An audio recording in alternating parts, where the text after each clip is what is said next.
yung father ko, maagang nawala.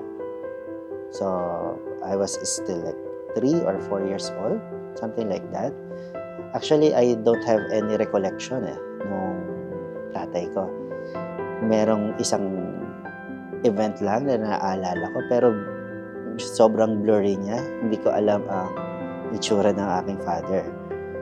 Siyempre, bilang isang family na walang physical father, single mom ang aking mama, maraming challenges. Isa na dyan yung financial challenges. Talagang naranasan namin yun. Talagang maraming bagay na hindi mo naranasan nung kabataan. Siyempre, gusto mo ng magagarang damit, maayos na, ano ba yung mga laruan na naiinggit ka sa mga kaibigan mo, ganyan. Lahat ng classmate mo, may bagong sapatos. Ikaw, hindi ka man lang makabili ng sapatos, parang gano'n. Nawala na lang yon, parang nasanay ka na lang sa ganong sitwasyon.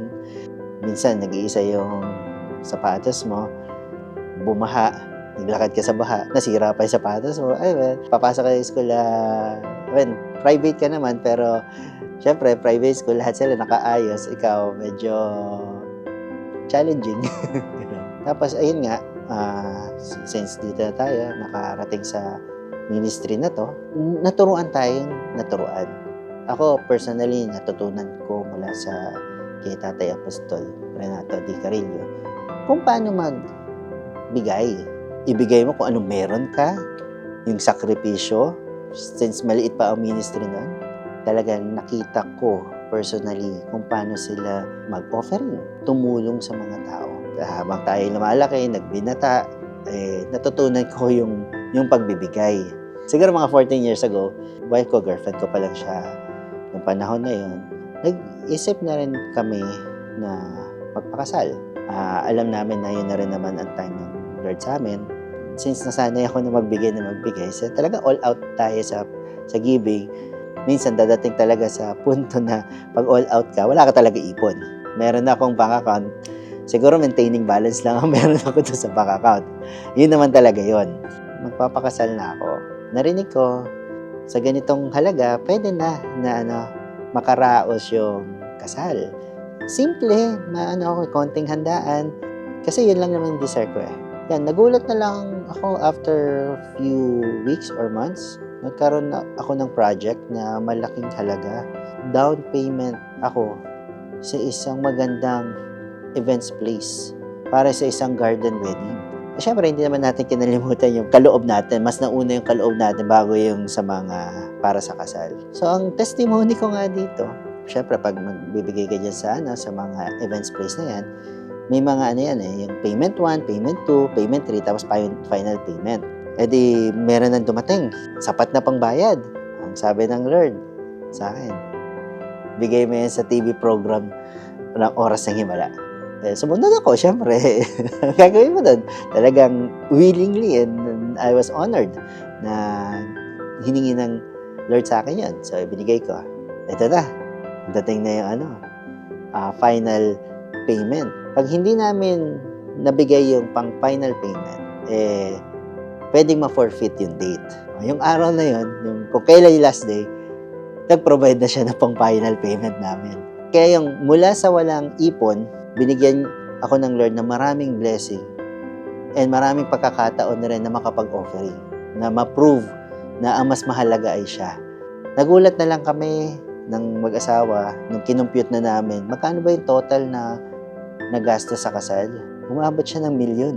Mula sa walang ipon, ang blessing ng Lord, 1 milyon ang nagastos para sa kasal na ipresento ng maayos sa harapan ng Diyos. And nakapagpala pa kami sa marami sa patuloy naming pagsunod at paniniwala sa larangan ng pagbibigay. Ako po, kami mag-asawa ay patuloy na promote sa company. Sa isang American company, naging partner kami mag-asawa. Both kami is partner, shareholder kami doon.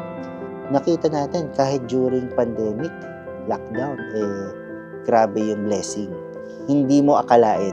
Talagang literal umaapaw ka sa pagpapala. Nagulat kami, mas nag-expand yung business, yung company. Pagkatapos nun, prinomote ako ng Lord as country manager. And ngayon, patuloy kaming binibless ng Lord. So, financially, at saka yung family naman talagang going strong. Yung talagang wisdom ng Lord, nakikita namin na nagmamanifest sa amin. And talagang